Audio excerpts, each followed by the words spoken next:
Bismillahirrahmanirrahim. Assalamualaikum warahmatullahi wabarakatuh.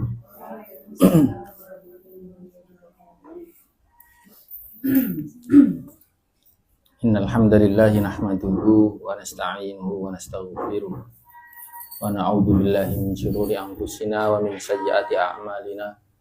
Man yahdihillahu fala mudhillalah wa man yudlil fala hadiyalah. Asyhadu an la ilaha illallah wahdahu la syarikalah wa asyhadu anna Muhammadan abduhu wa rasuluhu la nabiyya wa la rasula ba'dah. Allahumma shalli wa sallim wa barik ala nabiyyina wa habibina wa qudwatina Muhammadin wa ala alihi wa ashabihi ajmain wa man tabi'ahum bi ihsanin ila yaumiddin.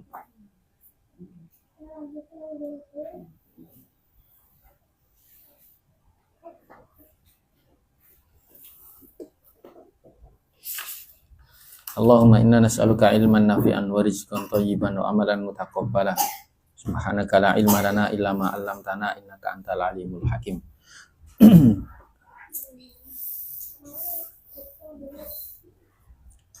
Alhamdulillah, umat sekalian rahimakumullah. Allah beri kita kesempatan untuk belajar lagi, lanjut ngaji matan urju jahmiyah lagi. Kita masih di perang Bani Quraidah ya, menjelang selesai ya. Buma Bani Quraidatin baru sampai di situ. Terakhir tentang hukuman untuk Bani Quraidah kalau tidak salah ya. Keputusan Sa'ad bin Mu'adz yang diminta oleh orang-orang Aus selaku sekutunya Bani Quraidah ya. Aus meminta supaya Rasulullah memberikan hukuman yang ringan untuk Bani Quraidah. Itu permintaan Aus, kaum muslimin. Kenapa? Karena Quraidah itu sekutu mereka dulu waktu mereka masih jahiliyah. Tapi Rasulullah mengatakan bagaimana kalau keputusan ini diserahkan kepada Sa'ad bin Mu'adz, pemimpin kalian. Orang-orang Aus mengatakan, baik ya Rasul, kami menerima. Ternyata Sa'ad bin Mu'adz memutuskan seperti yang diinginkan Rasulullah, yaitu yang laki-laki dibunuh, yang perempuan dan anak-anak dijadikan tawanan perang. Baik, nah adapun harta rampasan perang maka itu dibagi. Setelah 1/5-nya itu diambil untuk dikelola Rasulullah di Baitul Mal, ya, al-khumus, istilahnya al-khumus 1/5. 1/5 itu diambil, dikelola oleh Rasulullah. Ini terserah oleh Rasulullah mau dikelola seperti apa. Kemudian 4/5-nya baru dibagi untuk para mujahidin. Dalam kitab Ar-Rahiqul Makhtum disebutkan bahwa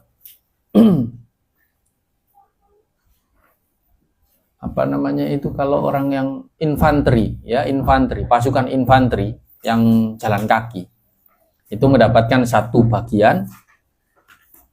Adapun yang kavaleri, yang nunggang kuda, itu dapat 3 bagian. 1 bagian buat dia, 2 bagian milik kudanya. wah kok lebih besar jatah kuda daripada manusia? Karena kuda itu sangat memiliki peran di dalam menentukan kemenangan perang. Beda karena kuda perang itu dia sudah terlatih antara keberaniannya, ketangkasannya, kecepatannya, ketahanannya, itu beda kuda perang. Beda dengan kuda delman. Nah, kuda perang itu mahal. Harga kuda perang itu 10 kali lipatnya unta. Karena kalau di beberapa riwayat dikatakan harga unta itu 1 uqiyah. 1 uqiyah itu 7 dinar. Harga unta itu 1 uqiyah, harga kuda perang 10 uqiyah. Berarti 70 dinar. 70 dinar dikali 10. 7 dinar dikali 10. Satu uqiyah kan 7 dinar. Harganya 10 uqiyah, berarti 70 dinar. Banyak ya? 70, katakanlah kita buat hitungan elek-elekan wis. Katakanlah nggak usah 4/4 dinar, 4 dinar saja. Berarti berapa? 240, 280 gram ya. Nah, tapi sekarang kita coba buat harganya 2 juta. Tadi kan kita hilangi 1/4-nya tuh. Ya.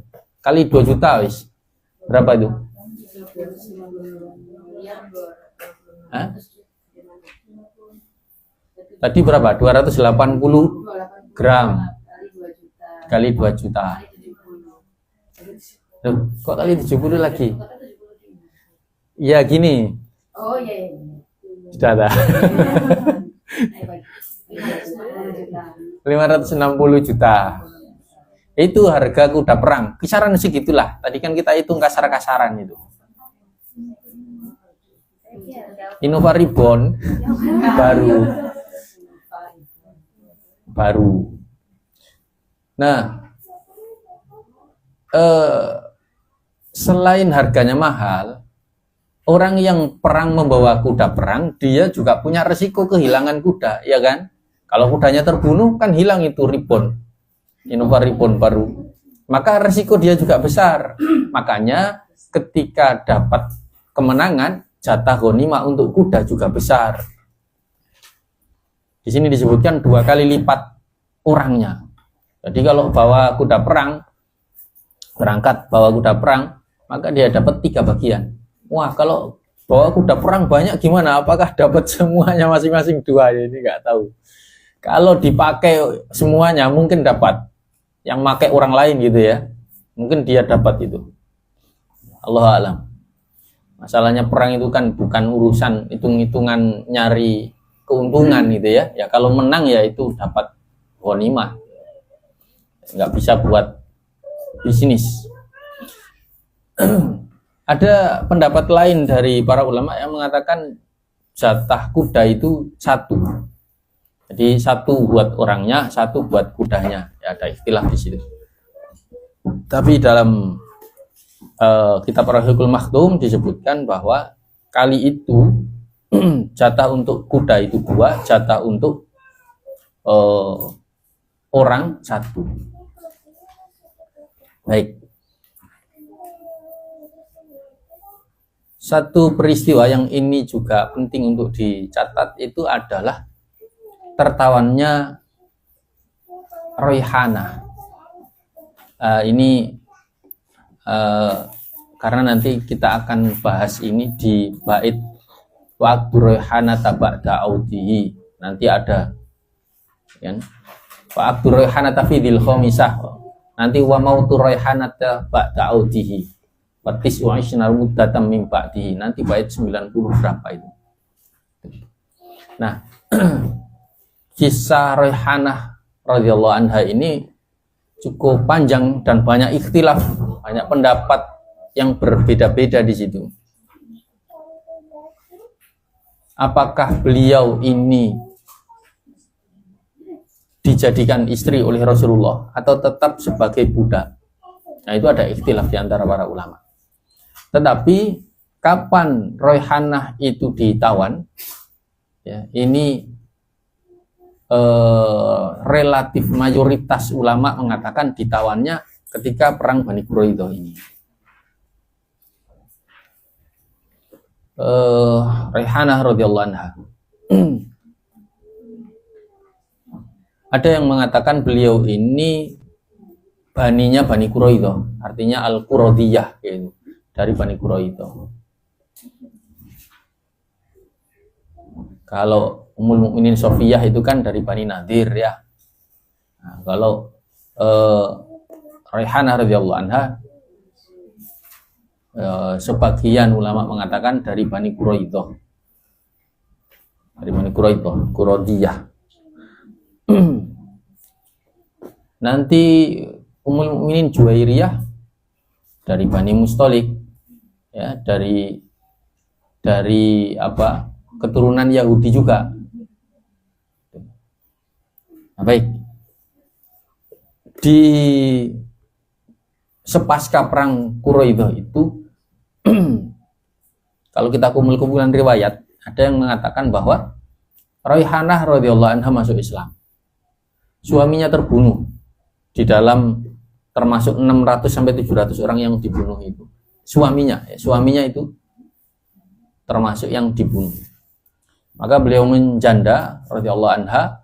Kemudian ketika tawanan itu dikumpulkan gitulah kurang lebih, ada yang memberitahu Rasulullah bahwa Raihanah memilih masuk Islam. Ada riwayat yang mengatakan begitu. Kemudian Rasulullah menawarkan kepada Raihanah untuk dimerdekakan, kemudian dinikahi Rasulullah, atau tetap menjadi budak. Ada riwayat, mayoritas menguatkan riwayat yang mengatakan ketika itu Raihanah memilih untuk tetap menjadi budak. Muslimah tapi menjadi budak. Tapi budaknya Rasulullah. Maka Raihanah ini kemudian nanti tinggal di satu rumah yang tidak tidak bergabung bersama istri-istri Rasul yang lain. Ada riwayat begitu. Jadi banyak sekali ikhtilaf riwayat di sini tentang Ummul Mukminin. Kalau beliau salah satu istri Rasulullah, ya kita sebutnya Ummul Mukminin Raihanah radhiyallahu anha.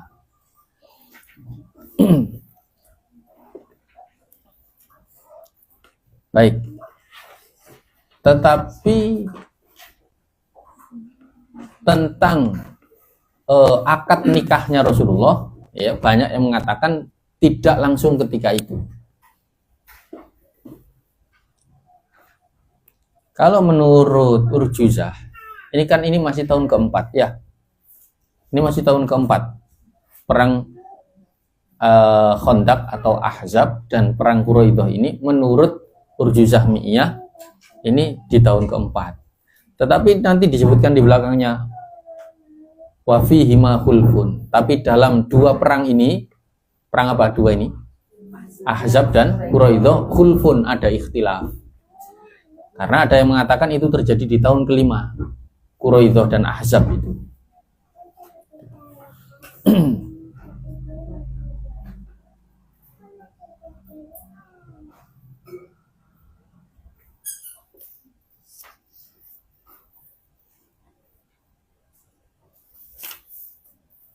Baik, kita wa fihi ma khulfun. Dan dalam kedua perang itu ada perbedaan pendapat atau ikhtilaf, wa fihi ma khulfun.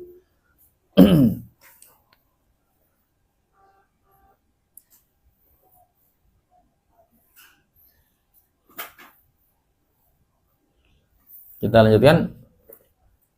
Wa fi dzatir riqa'i ulima. Wa fi dzatir riqa', dan dalam perang dzatur riqa' ulima diajarkan. Kaifa sholatul khaufi, bagaimana sholat khauf, wal qasru numi, dan mengkosor sholat itu juga numi itu dikembangkan, artinya diajarkan gitulah ya. wa ayatul hijabi wa tayammumi, dan juga ayat tentang hijab dan tayamum.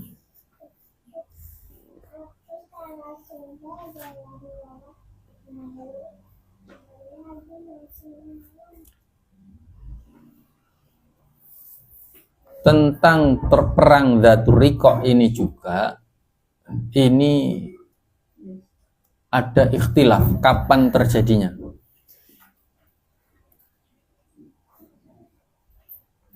Banyak para ulama sirah atau ahlul maghazi mengatakan perang ini tahun keempat, seperti halnya Ibnu Abil Is ini memilih pendapat tahun keempat.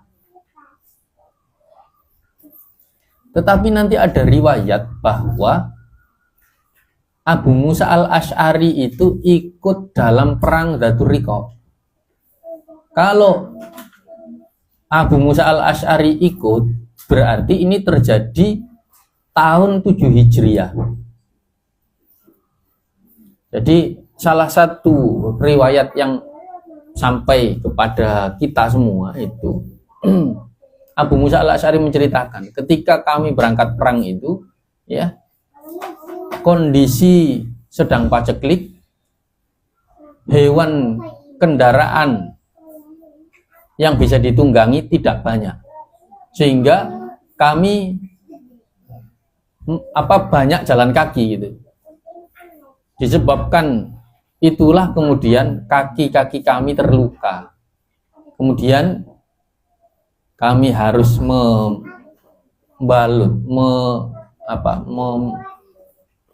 melilitkan kain pada kaki-kaki kami.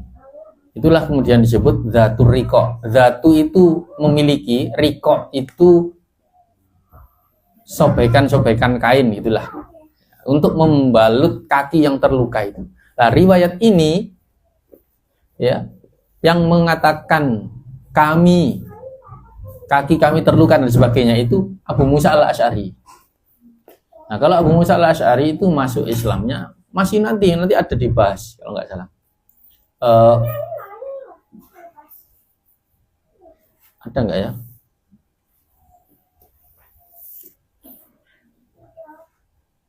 Di dalam bait nggak ada sih. Adanya Abu Hurairah, wa qablu Islamu Abi Hurairah. Nah, Abi Hurairah juga termasuk yang ada riwayat bahwa dia ikut dalam perang Dzatur Riqah. Lah, Abu Hurairah belum disebut nanti.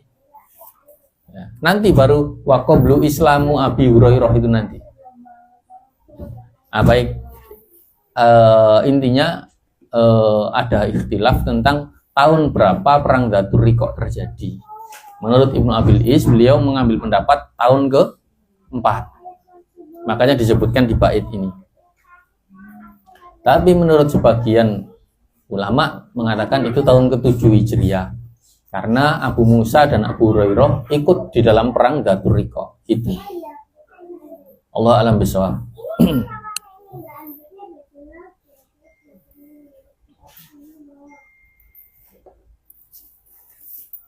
Nah, dalam perang Dzatur Riqah ini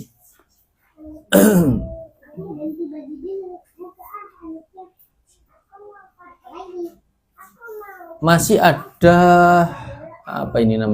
korelasinya gitu ya, dengan perang Ahzab. Perang Ahzab itu kan di situ ya, kalau kita kelompokkan secara besar ada 3 kubu. Kubu Quraisy bersama dengan sekutunya Bani Sulaim dan sebagainya. Kemudian dari Ghatafan ya, kemudian pemicu atau provokatornya itu Yahudi. Ya kan? Provokatornya itu Yahudi, terutama Yahudi yang sakit hati dari Bani Nadir. Oke. Perang Dzatur Riqah ini tujuannya itu untuk mematahkan atau melumpuhkan kekuatan orang-orang Badui. Kalau kita sebut Badui berarti dari 3 tadi yang mana? Yang Ghatafan.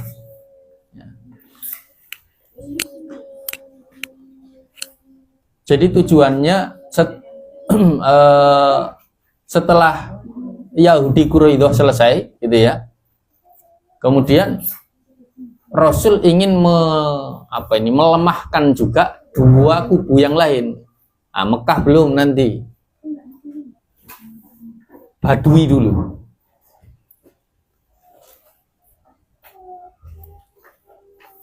Maka di perang Dzatur Riqa ini disebut juga perang Najd, karena orang-orang Badui itu dari wilayah Najd. Termasuk Ghatafan itu dari arah Najd juga. Wilayah Najd hari ini itu termasuk Riyadh.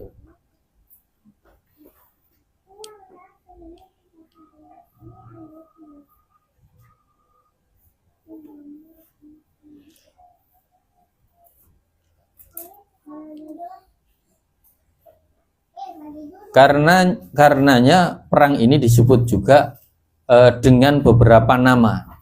Disebut juga perang Bani Tha'labah, perang Bani Anmar juga. Karena mereka itulah kelompok-kelompok Badui yang rencananya akan diperangi oleh Rasulullah dan kaum muslimin.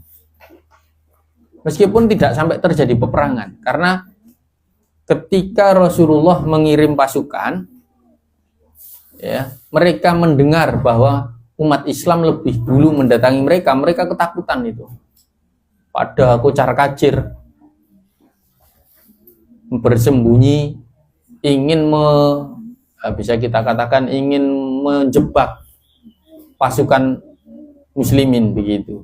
Tetapi tidak sampai terjadi peperangan, mereka sembunyi. Disebut juga Ghazwatul A'ajib, perang keajaiban-keajaiban itu.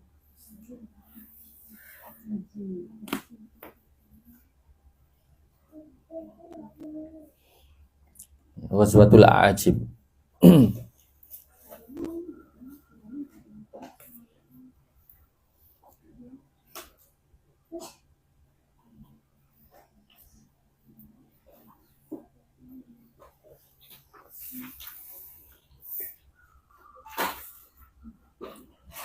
Di antara keajaiban gitu ya, di antara keajaiban peristiwa-peristiwa menakjubkan lah, ajib itu. Di antara peristiwa-peristiwa yang menakjubkan itu salah satunya peristiwa yang panjenengan pernah mendengar nama Dutsur enggak?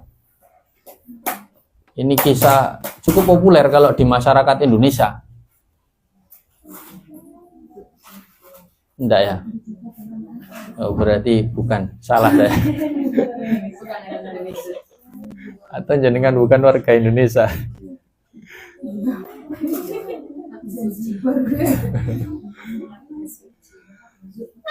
Oke.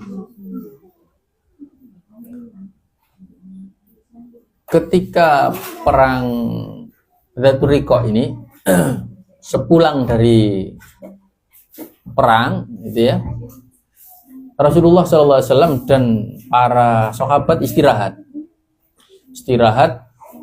Ketika itu kemudian Rasulullah istirahat di bawah pohon, para sahabat yang lain juga istirahat di bawah pohon-pohon yang lain.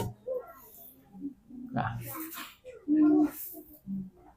ketika Rasulullah sedang tertidur, tiba-tiba datang seorang Badui gitu ya, mengendap-endap.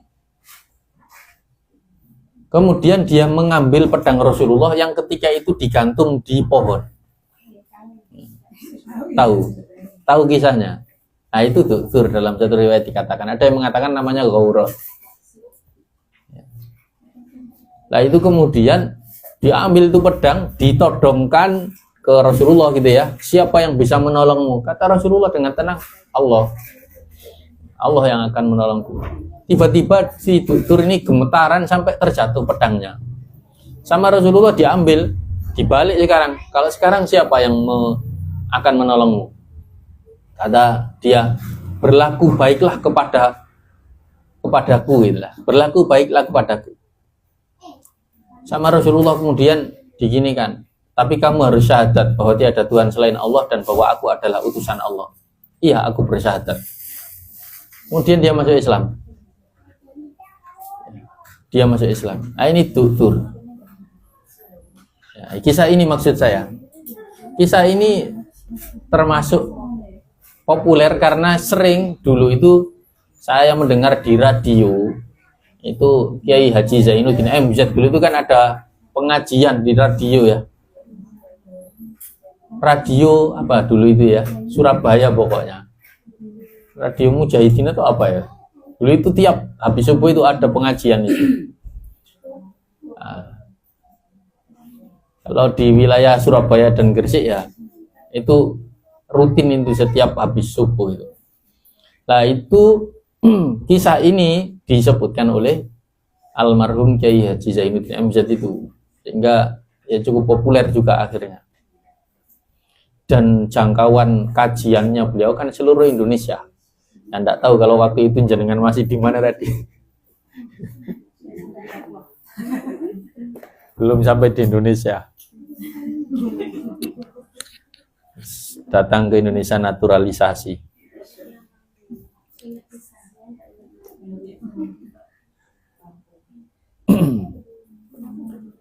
Ini salah satu peristiwa yang menjadi mukjizat juga, yang menakjubkan juga, makanya disebut di situ perang Ghazwatul A'ajib. Nah, ada satu lagi, ini juga masyhur sekali, ini tentang peristiwa Abbad bin Bishr dan Ammar bin Yasir. Jadi dalam perang Dzatur Riqah itu meskipun tidak terjadi peperangan, tetapi umat Islam mendapatkan satu tawanan wanita, ditawan. Kemudian suaminya itu tidak terima gitulah ya. Akhirnya dia ingin membalas dendam. Si suami ini kemudian mengikuti atau menguntit di belakang pasukan Islam.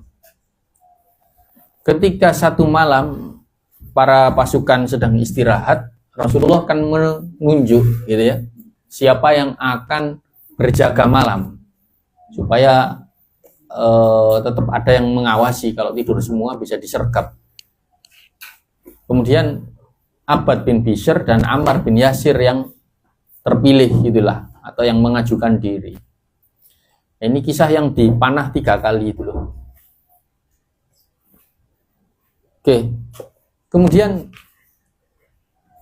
2 orang ini sip-sipan gitu ya. Abbad bin Bishr jaga lebih dulu, Ammar istirahat dulu. Nanti katakanlah setelah lewat setengah malam, Abbad bin Bishr akan membangunkan Ammar yang berjaga, Abbad tidur. Nah, gitu. Abbad bin Bishr ketika berjaga sambil mengisi waktu kosong, dia sholat qiyamul lail, sholat tahajud gitu. Di tengah dia sedang menikmati sholatnya, tiba-tiba datang panah yang mengenai tubuhnya. Ketika dia terkena panah itu, ya dia merasa sakit, tapi dia ingin melanjutkan sholatnya. Akhirnya dia lanjut sholatnya di 1 rakaat itu. Kemudian tidak lama terkena lagi panah yang kedua. Tambah sakit, tetapi dia masih lanjut sholat. Datang panah yang ketiga mengenai tubuhnya lagi. Orang memang lagi sholat kan diem ya, jadi enak, jadi sasaran panah kan diem gitu. Kecuali orangnya nggak sholat, bisa menghindar kiri kanan, sembunyi dan sebagainya. Ini lagi sholat berdiri, terkena 3 kali panah.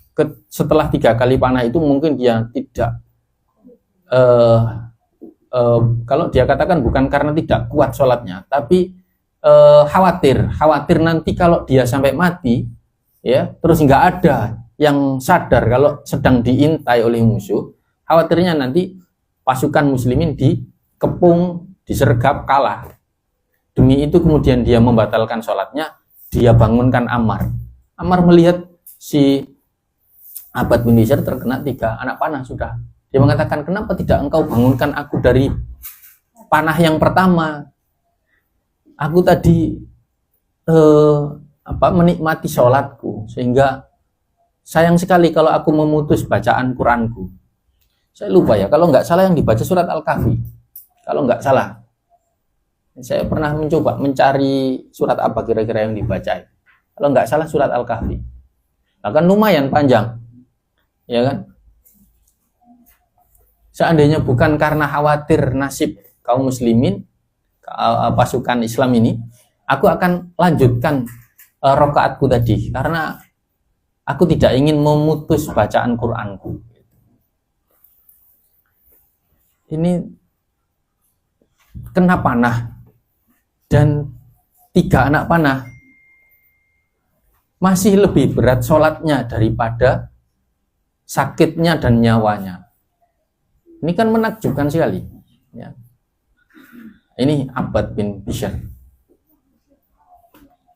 Ini siapa yang nanti anaknya dinamai Abbad kan gitu. Inspirasi nama itu dari sirah itu kan banyak nama-nama hebat itu. Kemarin siapa? Nuaim ya.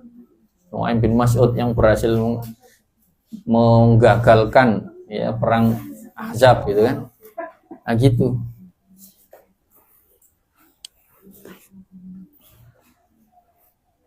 Ya minimal cucunya lah nanti.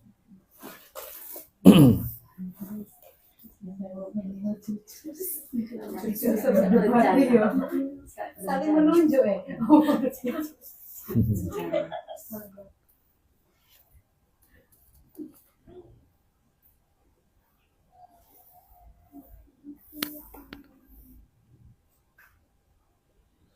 Wa fi dzatir riqa'i ulima. Nah, diajarkan. Apa yang diajarkan? Kaifa sholatul khaufi.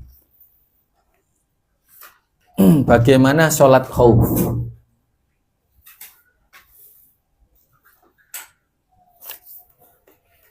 Bagaimana sholat khauf? Nah ini kalau nggak salahan sudah jenengan belajar waktu itu ya dari matan Abu Syuja ya.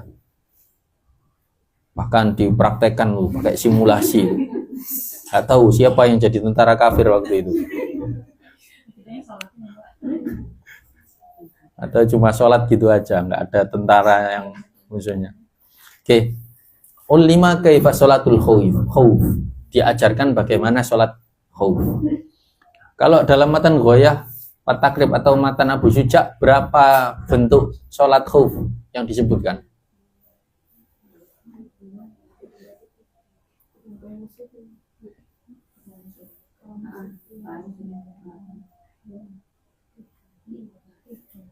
Tiga, oke.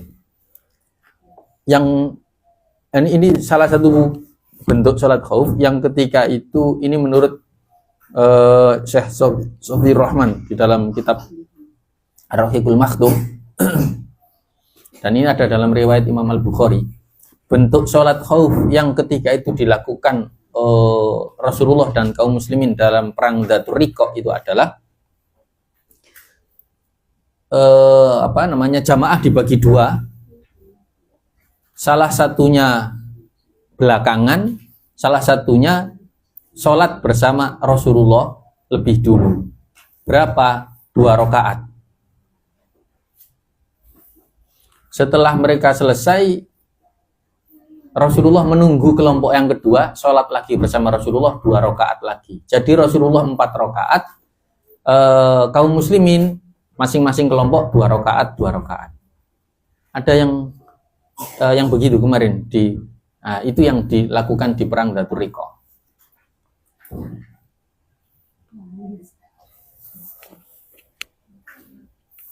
Ada banyak bentuk sholat khauf itu. Kalau yang 1 rakaat lanjut sendiri, 1 rakaat lanjut sendiri itu ada juga kemarin. Yang takbir, satu kelompok takbir bersama Rasulullah. Jadi begini. Kenapa kok beda-beda itu? Karena kondisi perang itu beda-beda. Ada kalanya musuh itu di depan orang sholat, arah kiblat gitu ya. Ada kalanya musuh di belakang ya kan. Nah, maka itulah kenapa bentuk sholat khauf itu juga beda-beda. Kalau musuh di hadapan orang sholat, di hadapan orang yang sholat, maka yang paling cocok itu adalah teknik teknik sholat khauf yang salah satu soft yang depan melanjutkan soft yang belakang berdiri sambil membawa senjata itu, ya. Tapi nggak usah kuda-kuda, itu nggak usah, lagi sholat bawa senjata gitu aja, yes. Menyarungkan pedangnya dan pokoknya siap siaga membawa senjata. Kemudian ketika akhir rakaat pertama, soft yang ini melanjutkan diri, yang belakang berdiri nunggu, ya. Ketika soft yang depan sudah selesai, ya, baru soft yang belakang itu melanjutkan sujud sampai berdiri. Baru kemudian lanjut sholat lagi bersama Rasulullah rakaat yang kedua. Nah, ada teknik begitu lah. Ini kan sama-sama menghadap ke kiblat, menghadap musuh. Atau satu kelompok sholat satu rakaat bersama Rasulullah, kemudian Rasul diam, kemudian jamaah melanjutkan sampai selesai salam. Jamaah yang tadi, yang di belakang sholat yang menghadap ke musuh, ya, itu datang takbiratul ihram, sholat bersama Rasulullah. Rasul rakaat kedua, mereka rakaat pertama. Ketika mau salam, Rasul nunggu, mereka melanjutkan rakaat kedua, kemudian salam bareng bersama Rasulullah. Jadi kondisional. Nah, kalau misalnya, wah ini orang-orang, kok misalnya kita perang gitu ya, wah ini banyak yang belum ngerti sholat khauf gimana, wes bagi saja jadi beberapa jamaah, ada kloter 1, ada kloter 2 gitu saja, ya kan? Nah kalau dulu kenapa nggak begitu, kan lebih simpel. Yang paling layak jadi imam Rasulullah waktu itu,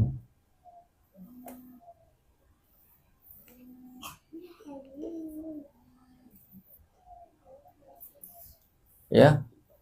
Gak ada yang merasa layak menjadi imam ketika Rasulullah ada.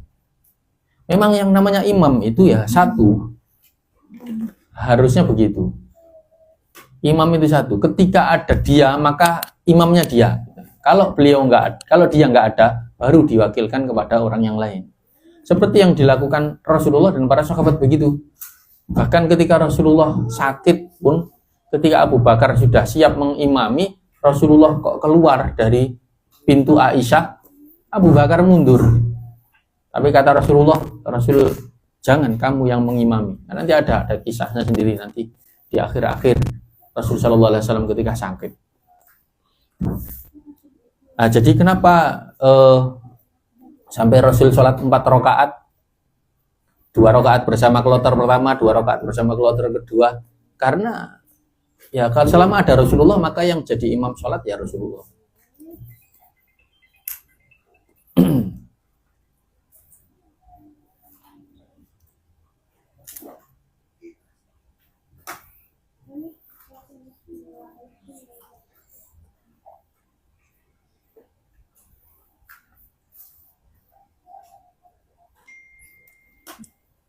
Nah, dalam kondisi ketika tidak memungkinkan melakukan gerakan sholat, maka sholat dengan gerakan apa saja.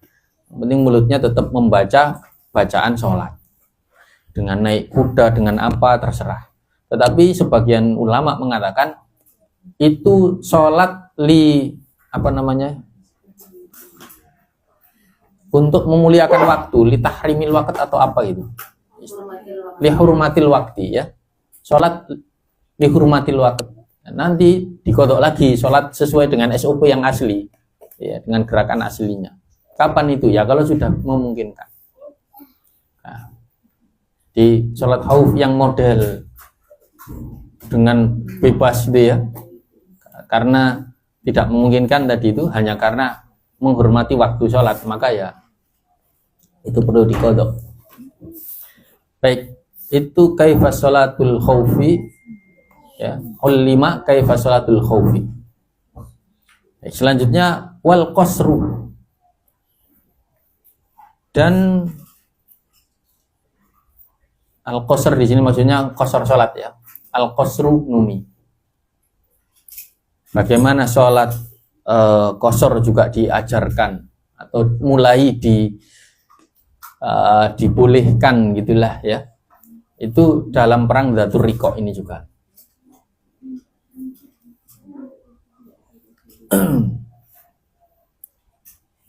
Sholat yang pertama kali diqashar, ini saya kasih pilihan, sholat subuh, sholat maghrib, sholat asar.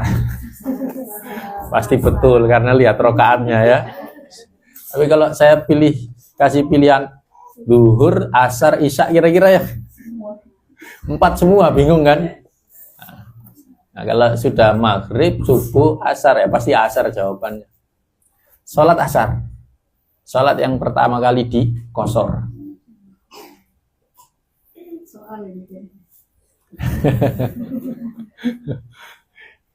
Enggak tahu. Sudah kepingin ujian lagi dah. Sebagaimana sholat khauf tadi juga, yang pertama kali itu sholat asar. Jadi sholat khauf pertama itu juga sholat asar. Tapi pas terjadi saling mengintai itu tadi, nggak sampai pecah perangnya. Jadi sejak zuhur itu ya, bisa dikatakan saling mengintai, saling panah begitulah ya. Ketika datang waktu zuhur, kaum muslimin sholat zuhur.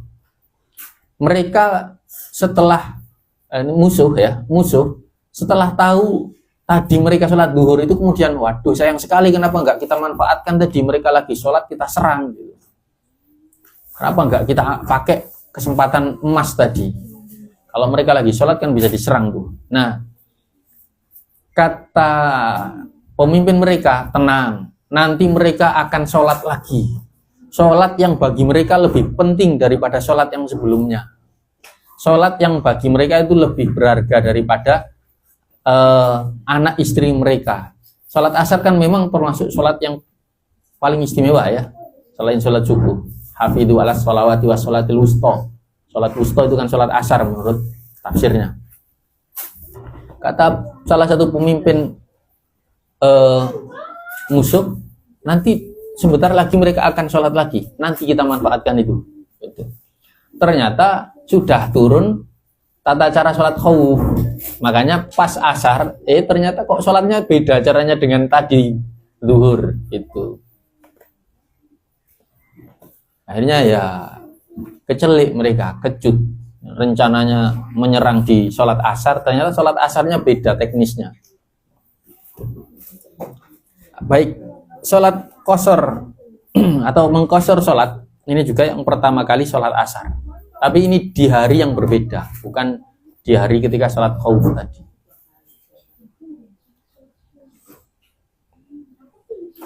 Apakah sebelum terjadi sholat khauf atau setelahnya? Saya tidak tahu, Allahu a'lam. Bisa saja sebelumnya, bisa saja setelahnya. Karena kalau kita melihat tata cara sholat khauf di perang Dzatur Riqa tadi, pasukan muslim cuma sholat 2 rakaat, Rasul yang 4 rakaat, iya kan? Artinya berarti sholat 2 rakaat ini bisa disebut qashar ya kan? Ya Allah alam. Allah alam, saya tidak tahu lebih dulu mana. Tapi yang salah satu tata cara sholat khauf yang unik itu imamnya 2 rakaat, makmumnya 1 rakaat 1 rakaat. Di matan Abu Syuja itu disebutkan juga enggak? Enggak. Ada tata cara yang memang 1 rakaat 1 rakaat. Ya, berarti di matan Ghayat Takrib tidak termasuk yang disebutkan. Tapi ada tata cara yang begitu. Ini memang ikhtilaf ulama ya. Kalau yang 1 rakaat itu disempurnakannya setelahnya atau nanti di luar? Setelahnya, jadi imamnya nunggu, nyempurnain dulu. Oh, itulah yang tadi saya sebutkan lah. Yang terakhir yang ketiga itu boleh diperkenankan sambil jalan, sambil berpikir. Nah, itu kalau kondisinya tidak memungkinkan, yang nanti dikodok lagi. Enggak, kalau yang ini enggak pakai menyempurnakan, ya memang cuma 1 rakaat salam sendiri, misalnya 1 datang 1 rakaat salam sendiri. Tidak disebutkan ya. Oke.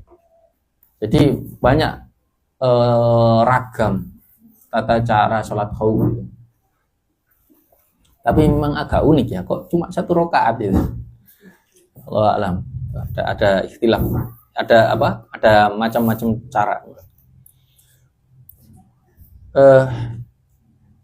Kita ke sholat qashar.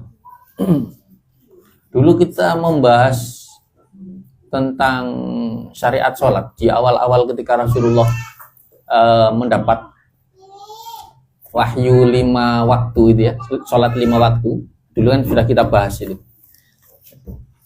bahwa sholat ketika 5 waktu itu masih 2-2. Kemudian sampai di Madinah disempurnakan menjadi 4-4, ada yang 3 itu ya. Nah, nanti kemudian ketika Dzatur Riqa ada rukhsah lagi, yaitu qashar ini. Jadi sejarah sholat itu beberapa kali itu ya. Pertama kali sholat itu 2 rakaat, 2 waktu, pagi dan sore. Masih ingat? Ada yang mengatakan plus sholat malam, ya. Ada yang mengatakan sholat malam itu hanya wajib untuk Rasul, untuk umat Islam tidak. Karena Rasul tidak pernah meninggalkan. Nah, itu salah satu pendapat juga. Ada yang mengatakan enggak, itu Rasul juga sunnah, tapi sunnah muakkad. Ya Allah alam pada ikhtilaf di situ. Ketika kemudian Isra Mi'raj dirubah menjadi 5 waktu. Rakaatnya 2-2. Sampai di Madinah beberapa waktu kemudian dirubah jumlah rakaatnya gitulah ya. Allah merubah jumlah rakaatnya 4, 3, ada yang 3, ada yang 4, ada yang tetap 2, yaitu sholat subuh karena panjang rakaatnya. Kemudian ketika perang Dzatur Riqa ada rukhsah ketika musafir atau ketika perang ini ya, itu ya perang juga safar juga sih ya, menjadi 2 rakaat qashar.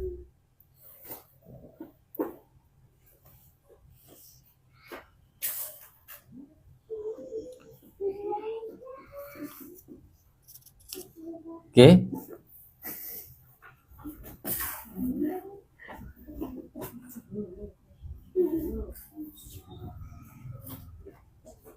Kemudian wa ayatul hijabi. Nah, ini agak cepat ini karena pembahasannya tidak terlalu luas memang. Wa ayatul hijab dan ayat hijab. Nah, ayat hijab ini kemarin sudah sempat saya bahas ketika membahas pernikahannya Rasulullah dengan Ummul Mukminin siapa? Yang kemarin loh, terakhir Zainab binti Jahash. Baik.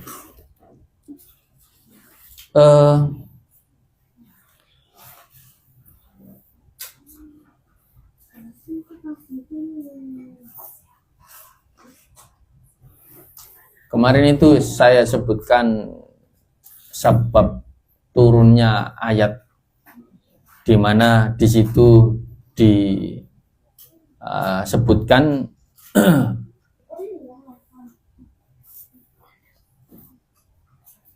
orang-orang yang beriman jangan masuk rumah Rasulullah. Ya ayyuhalladzina amanu la tadkhulu buyutan nabi. Kecuali kalau diizinkan. Apabila diundang makan maka datanglah, tapi jangan nunggu nok ngarep omah yuk. Ngenteni engko nanti kalau mateng biar tinggal masuk, nggak usah begitu. Ya, ghairona dirina inahu, nggak pakai nunggu matengnya gitu ya.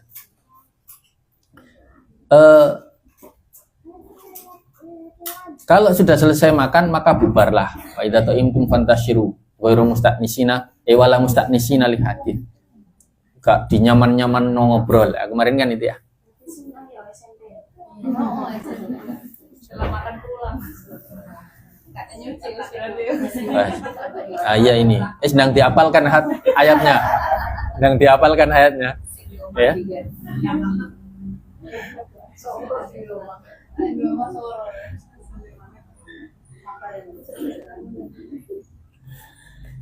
Karena itu menyakitkan, karena itu menyakiti Rasulullah. Inna dzalikum yu'din nabi. Gimana itu? Inna dzalikum kana yu'din nabi. Sedangkan Rasulullah malu, fa yastahi minkum. Wallahu la yastahi minal haq. Tapi kalau Allah tidak malu untuk menyampaikan kebenaran. Nah, selanjutnya ini, kalau ini kisah tentang pernikahan Rasul, walimah gitu ya, walimahnya Rasulullah dengan Zainab binti Jahsy, kemarin sudah saya bahas. Wa idza sa'altumuhunna mata'an fas'aluhunna min wara'i hijab. Nah, ini yang wa ayatul hijabi sekarang. Ayat hijab ya ini sebetulnya. Jadi di dalam satu ayat ini, di situ ada kisah walimahnya Rasulullah dan Zainab, ada tentang hijab, kemudian di ujung itu tentang larangan menikahi istri Rasulullah ketika Rasul wafat. Ini sekarang masuk ke wa ayatul hijab.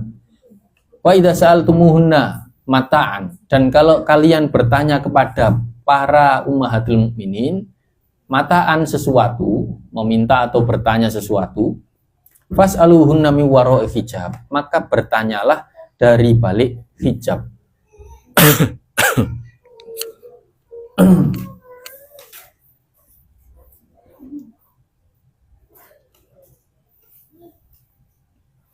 Jadi ini ada nyambungnya dengan kisah walimahnya Rasulullah dengan Zainab. Kan ketika waktu itu selesai makan, Rasulullah berdiri, ya kan? Nah, berdiri ngapain? Menurut satu riwayat, Rasulullah ingin masuk ke dalam menemui Zainab binti Jahsy. Sembari Rasul berdiri itu, Rasul memberi isyarat. Ketika akan berdiri itu sengaja kayak mau diperlihatkan, mau berdirinya itu diperlihatkan, ngasih isyarat ke sahabat. Ternyata ada yang nggak ngeh gitu, nggak ngeh. Akhirnya ya Rasul berdiri. Ternyata beneran nggak ngeh itu. Sebagiannya memang kemudian berdiri pulang, sebagiannya ada yang masih ngobrol di situ. Tadi musta'nisina li hadits itu.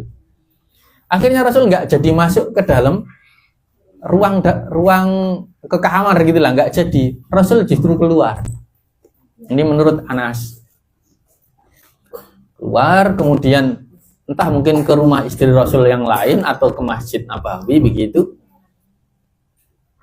Rasul kemudian beberapa waktu balik lagi pulang. Balik pulang itu ternyata masih ngobrol di situ. Masih ngobrol di situ, akhirnya Rasul memberi isyarat lah gitu. Memberi isyarat supaya mereka bubar lah gitu. Mungkin Rasul ya berdiri di depan pintu rumah atau apa gitu ya. Rasul itu malu kan, yastahi tadi, fa yastahi minkum. Sampai akhirnya kemudian, ini menurut satu riwayat Rasul, mereka masih belum ngeh juga, Rasul balik lagi. Setelah Rasul balik lagi itu mereka baru ngeh, kemudian bubar. Nah, dalam satu ayat dikatakan ini cuma 3 orang sebetulnya. Tinggal 3 orang. Jangan sampai jadi 3 orang. Waduh, ngomongnya dibahas.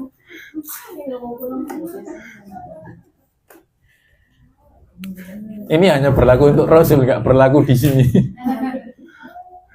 Jadi kemudian ya ini Rasulullah kematian baru gitu loh. Ya kan ya harus diberi waktu privat gitu kan, privasi. Ini jangan lama-lama ngobrolnya di situ. Akhirnya kemudian mereka bubar, mereka pergi. Anas bin Malik kemudian memberitahu Rasul, ya Rasul, mereka sudah pulang ya Rasul. Akhirnya Rasul kemudian kembali ke rumahnya, rumah yang jatah Zainab binti Jahsy.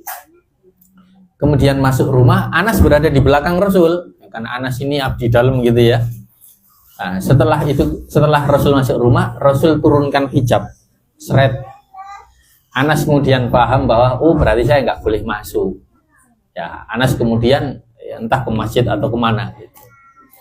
Ini wa ayatul hijab. Ternyata baru turun ayat hijab, makanya Rasul turunkan hijab.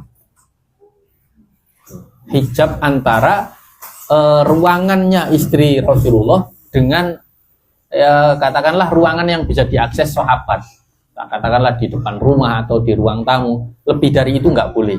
Itulah. Ini wahayatul hijab. Nah, ada lagi riwayat lain yang sedikit berbeda ya.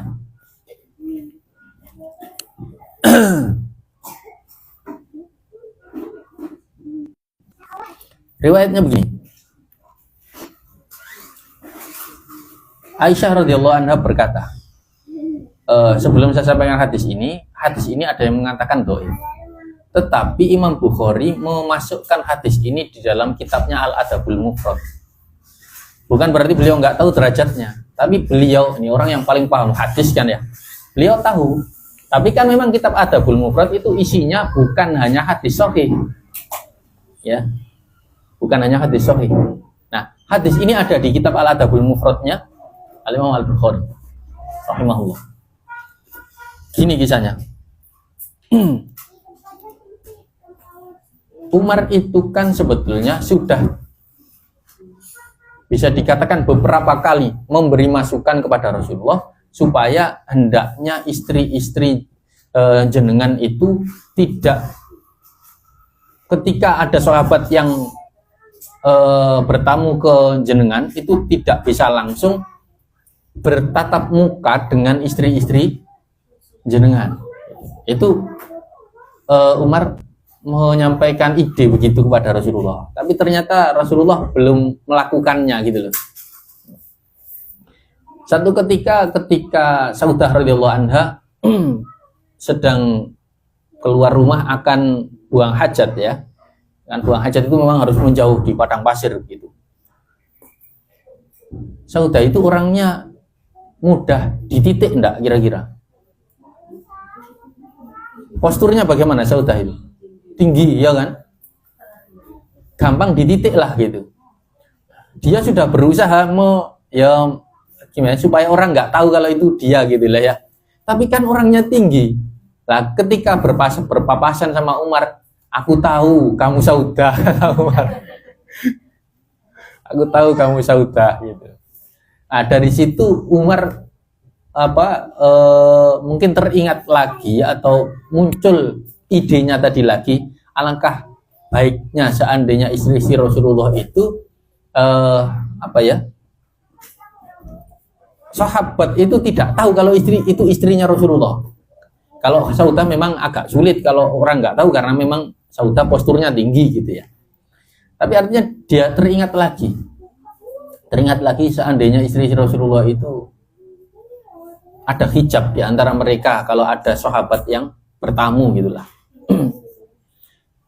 Oke, itu beberapa kali itu. Sampai kemudian terjadi peristiwa ini. Nah, ini yang ada riwayat dalam Al-Adabul Mufrad. Aisyah radhiyallahu anha mengatakan begini. Beliau sendiri yang bertutur. Ketika itu satu hari aku sedang makan bersama Rasulullah dalam satu nampan.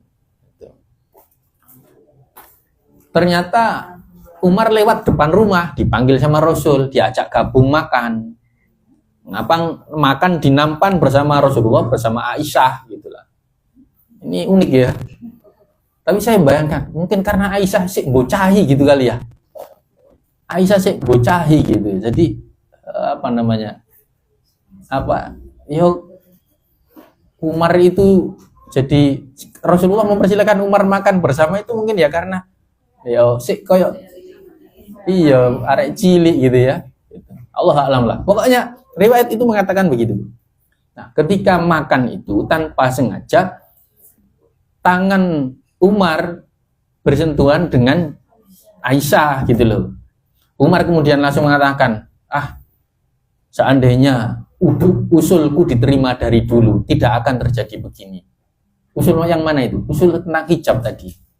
Jadi Rasul tidak mengizinkan istri-istrinya itu, jangankan makan bareng, bertatap muka pun tidak gitu loh. Seandainya usulku ini diterima dari Rasul, diterima dari dulu, ini tidak perlu terjadi, kata Umar radhiyallahu anhu begitu. Nah,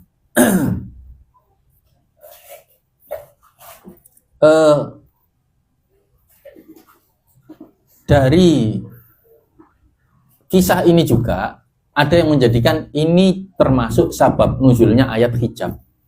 Jadi idenya Umar termasuk kisah yang Aisyah ini tadi menjadikan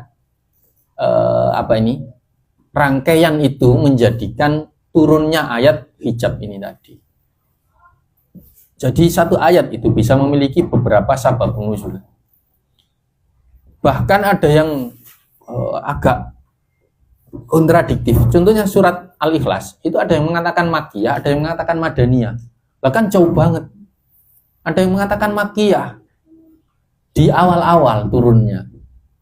Ada yang mengatakan Madaniyah, jaraknya belasan tahun, kok bisa, kan unik gitu. Tapi dua-duanya ada riwayatnya. Sehingga kalau terus gimana itu? Yang benar yang mana? Dua-duanya benar gitu aja. Mungkin 2 kali diturunkan. Mungkin 2 kali diturunkan. Turun yang pertama ketika Rasulullah kena ain di Mekah. Turun yang kedua ketika Rasulullah kena sihirnya Labid bin A'som. Ada yang mengatakan seorang Yahudi, ada yang mengatakan bukan Bani Yahudi, tapi dia masuk menjadi orang Yahudi, agamanya saja, bukan Bani Yahudi, bukan, tapi karena dia dari Bani Zuraik. Ya Allah alam, sangat mungkin satu ayat punya beberapa sababun nuzul. Oke, terus di ujung ayat tadi, di ujung ayat hijab tadi itu ada wa makana lakum an tu'dhu Rasulullah wala an tankihu azwajahu min ba'di abada. Dan kalian itu tidak boleh menyakiti hati Rasulullah, juga tidak boleh menikahi istri-istrinya setelahnya. Akhirnya setelah Rasulullah wafat. Ini ada sabab nuzulnya lagi sendiri. Ini tentang Thalhah bin Ubaidillah. Siapa Thalhah bin Ubaidillah ini? Orang yang kata Umar pemilik perang Uhud, ya kan? Dzakal yaum kulluhu li Thalhah. Hari itu semuanya milik Thalhah. Karena pengorbanan Thalhah luar biasa dalam perang Uhud, ya kan? Nah, Thalhah ini kisahnya begini. Satu hari Thalhah itu ngobrol sama Aisyah. Ini sebelum ayat hijab ya. Sebelum ayat hijab. Ngobrol dengan Aisyah radhiyallahu anha. Rasul datang. Rasul memperlihatkan ya cemburu ya. Rasul cemburu. Kemudian Rasul katakan setelah ini kalian jangan pernah ngobrol lagi gitu. Thalhah, lu kenapa ya Rasul? Kalau Thalhah mengatakan dia kan anak paman saya, sepupu saya gitu. Tapi sebetulnya bukan sepupu, tapi ponaan sepupu. Karena yang sepupuan itu Thalhah dan Abu Bakar. Bapaknya Thalhah, Ubaidillah, dengan bapaknya Abu Bakar, Abu Quhafa, itu saudara. Jadi yang sepupunya itu Abu Bakarnya. Aisyah itu ponaan sepupu bahasa kita ya. Itu.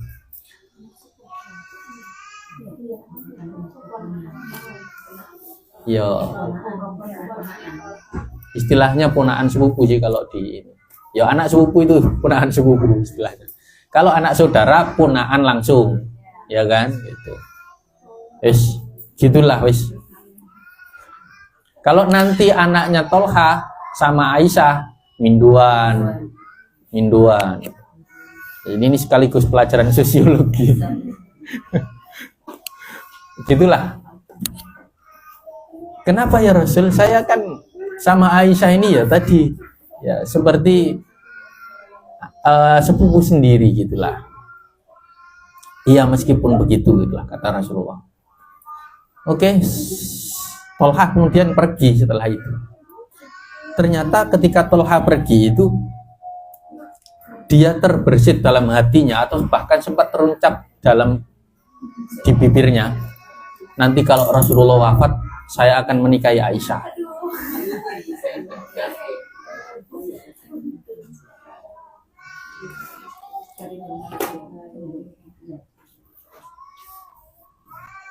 Kemudian ya Allah tahu ya kan, turunlah ayat ini, wa ma kana lakum an tu'dhu Rasulullahi wala an tankihu azwajahu mim ba'dihi abada. setelah turun ayat ini Tolhah langsung merasa bersalah sekali. Sampai beliau kemudian kita katakan bukan tobat ya, tapi menebus kesalahannya gitulah. Dia merdekakan budak. Kemudian dia mensedekahkan 10 ekor unta. Kemudian dia haji dengan jalan kaki. Itu demi menebus kesalahan dia. Karena sempat tadi terbersit dalam hatinya, nanti saya akan menikahi Aisyah setelah Rasul wafat. Karena mungkin memang ada rasa mungkin ya. Nah, Aisyah mungkin masih agak bocah, jadi mungkin ya iku konco dulin atau apa biyene gitu ya, Allah alam lah. Kita nggak bisa. Artinya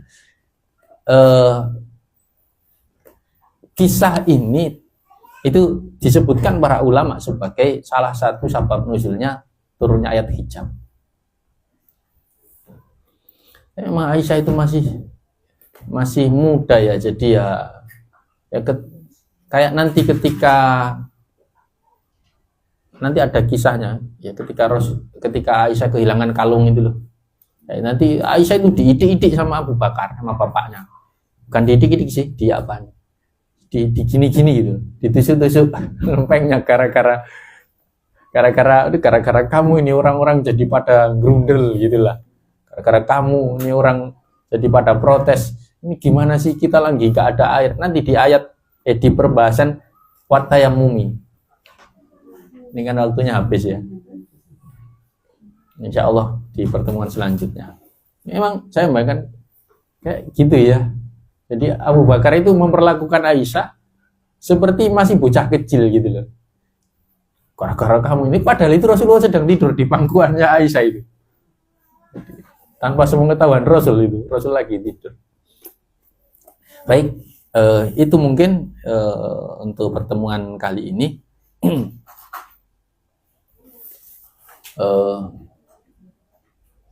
Mudah-mudahan